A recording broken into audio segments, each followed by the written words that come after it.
Let's create an abstract data type to store distance values in feet and inches. So distance value in feet and inches would be something like this. Let's say 17 feet 6 inches, right? Okay.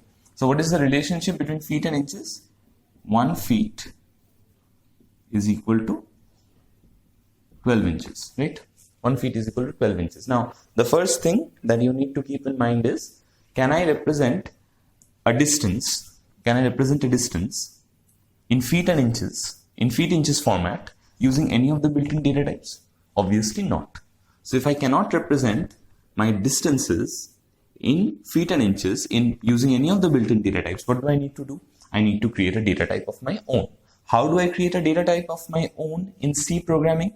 I create a data type of my own using structures. And also, the data type that I'm about to create is known as an abstract data type or a user-defined data type. So let's do this. First thing that you need to do is you need to write the keyword struct.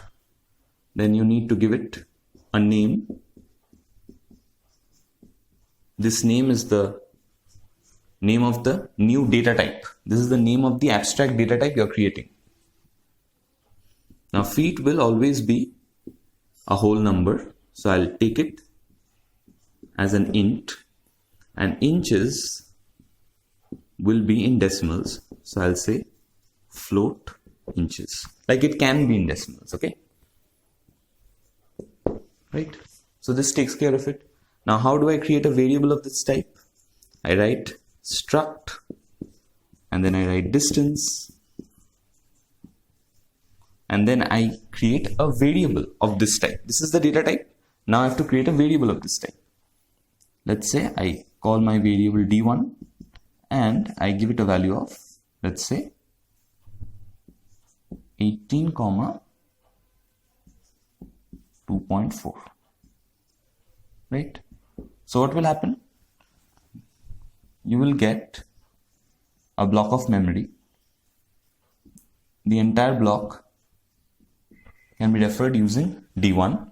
It has two parts. One is feet and the other is inches. So when I say 18, 2.4, what I'm ineffectively saying is D1, what I'm saying is D1 dot feet is equal to 18. So what do you get?